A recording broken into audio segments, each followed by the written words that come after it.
Hello, welcome back. It's Chris and Joy. We are out walking the dog. It's a beautiful day. It's in the 70s, which is a little warm for normal. Today we're going to be talking about the streaming services that are available and how they keep creeping up on the pricing, but more importantly, what you used to pay for, you're getting less and having to go with ads. And you can go without ads and pay extra, but it's becoming more the norm. And so there's an article down below that I'll link up here that talks about it. But one of the things it discusses is people are being squeezed more and more by these streaming fees going up, and you take it or leave it whether you want ads or not. They just throw them in. This is the price you're paying. We're just going to start showing them to you. So it's kind of a pain point most people have to deal with. And now there are more and more streaming services that have specific content that you have to subscribe to watch. And we touched on this in a previous video, but I thought we'd talk more about it today, just this in particular. How many services do we have right now, you think? Maybe 5 or 6. 5 or 6. I know we have the basics like Netflix, we have Prime, I think everybody's... Hulu. Which Hulu, is that combined with the Disney and something else? Yeah, I think we have bundled Hulu and Disney, so they share a lot of the same content back and forth across the platforms. We probably need to unbundle and pare down to what we really watch, but it's easy to subscribe to things you like. I watch Hulu a lot to get current season shows. Yeah. So it's easy just to buy the bundle and just kind of leave it, and not check the plan frequently to see if there's a better opportunity. Yeah, and I do like watching older shows at times.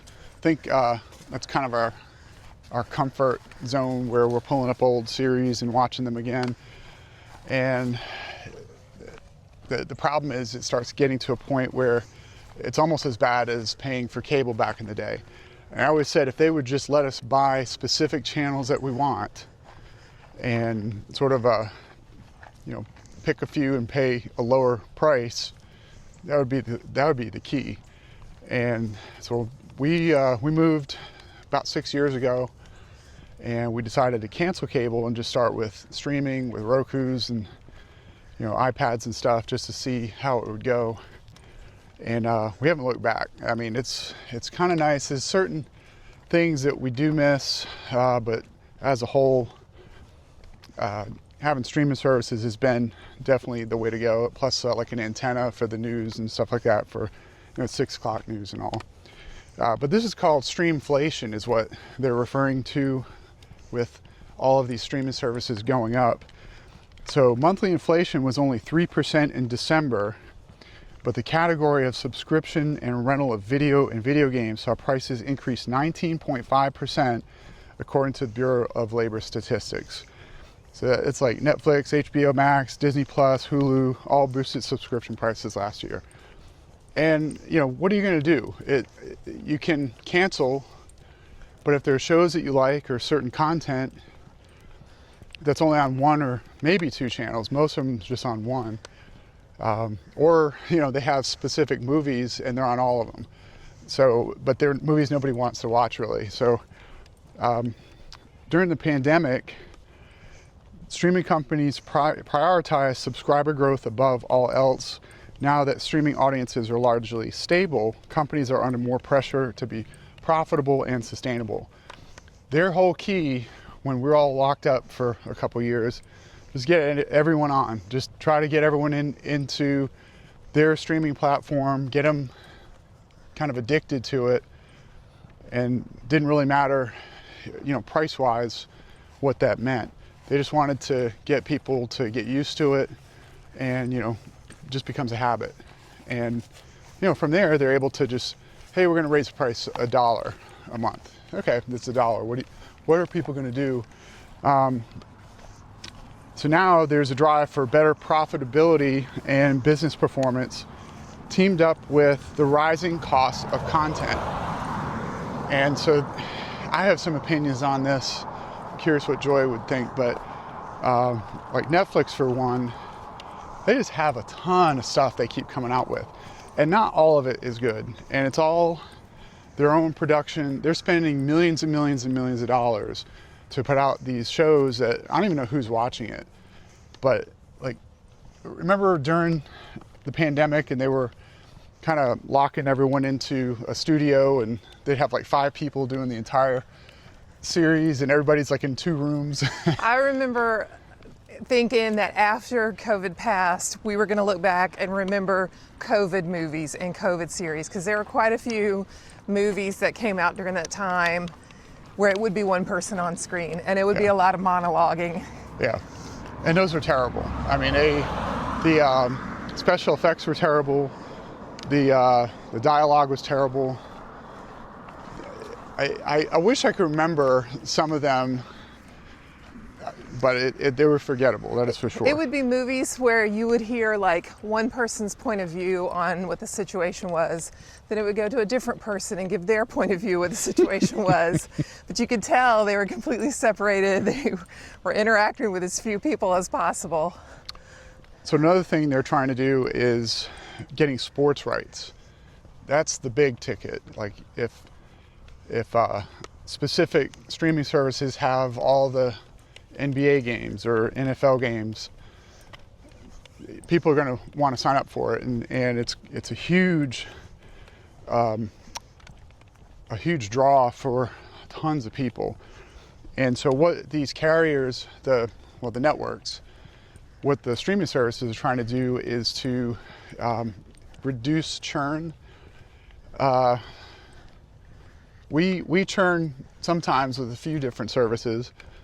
So yeah, like Apple's one where we really like a couple of series, but there's a lot of content on Apple Plus that we don't really care for. So we'll watch our series, and then when it's done, we'll cancel our subscription until the next season comes out or something else that we want to see comes out. The latest is that Pluribus. We did watch Pluribus. Yep. So that's unique, and we love Rhea Seehorn. We're huge Better Call Saul fans. We love that show, and Rhea Seehorn is a little different in this one, but it's still fun to watch. She has a unique way of how she becomes a character, and it's been kind of cool. And Shrinking, we're watching now. Yeah. So Harrison Ford, time's not on any of our sides, but we enjoy seeing Harrison Ford still performing up into his 80s. Yeah. So we're really enjoying watching him on Shrinking. Yeah, it's pretty good, but we get to a point where we're caught up on the series. Maybe they're done for the season, so we'll just cancel that specific streaming service. And that's what these companies are trying to keep people from doing. They want to keep coming out with their own content, trying to keep people paying their monthly fee. And the thing is with sports, that's a lot of money involved, and $8 a month isn't going to cut it for subscribers. So that's a problem. I don't know why it keeps coming over. There we go. That's a problem where you're used to paying $8 or $10 a month, and now, hey, we've got UFC, or we've got certain games out of the year. I know some of the NFL games, some of the what is it? I think it's Prime does the Thursday night NFL games. And fortunately we have Prime. Fortunately our pricing hasn't gone up too much yet.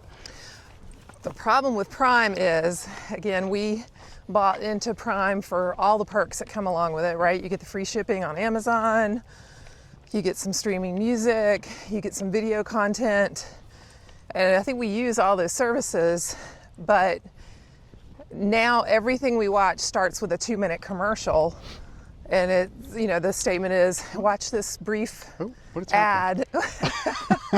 Watch this brief ad, and then the rest of your movie or show will be ad-free. Yeah. So it really is frustrating when the streaming services change their terms of use or terms of service. Yeah. And they have every right to do that, and everybody's trying to make money and be profitable, right? But Amazon keeps adding on nickel and diming, and Yeah. you have to pay more to be ad-free, or you have to pay a fee to rent a movie when you already have Amazon Prime. And you know, Netflix for years was like the original big widespread streaming company. And commercials were not even part of the platform for years. Then they started with, as you mentioned, the lower tier service that includes commercials, and now the higher tier service that is commercial free. So you know, I enjoy consistency. I wish it had stayed like it originally was. Yeah, definitely. Still trying to figure out this gimbal sometimes. I don't know. It keeps wanting to go. Well, it keeps wanting to go over there. So let me. What is happening? Here we go. We have a family of 8 deer over here in the field. Oh yeah. Not sure if that's visible, but get some deer in the field. They blend in with the brown grass. Yeah. Before so everything's turned green. right now, ad-supported streaming costs about $8 to $12 a month, while streaming with no ads runs about $13 to $25 a month. So what they're trying to do is try to keep it relatively close. So you're like, it's just a little bit more. I'm tired of these ads. I've fought with YouTube all this time, just refusing to pay, but the ads are just getting kind of ridiculous. I may have to go with the, I think it's YouTube Premium or something like that. Just, we watch a lot of YouTube. Now we're getting onto YouTube. I know it's a big part of the setup. I mean, it's free. You know, price is to pay a little bit for it or to watch some ads. So lastly, Rayburn points to Paramount, which announced last August that it signed an agreement to distribute all UFC events in the US. Man, this thing's all over the place. I think it might need to be charged or something.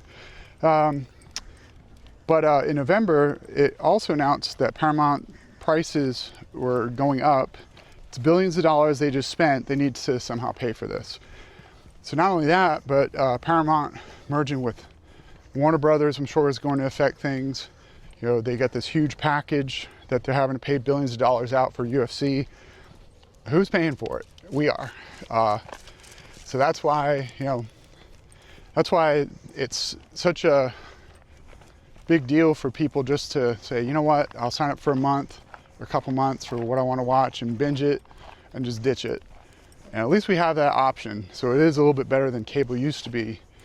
But man, it is pain in the neck. So the 12 months ending in December last year saw a 29% increase in prices across streaming services. But the guy they interviewed, Erickson, he said it didn't seem like it was a trend. It's probably not going to be the pattern we can expect. He said we'll see incremental prices increase from time to time, which is kind of what we've been having. Oh, this is not cool, man. Sorry, guys. This will definitely be a video you should experiment with some editing. Well, there's not much we can. Oh my gosh, what is happening? If prices ever get too high for your taste, you can always downgrade your subscription or cancel, is what he's saying. So what do you guys think? What are some things you're dealing with when it comes to streaming? So let us know in the comments what you think. Let us know what streaming services you could do without. And please subscribe to the channel. We can only get better from here. So thanks so much, and we'll see you again in the next one.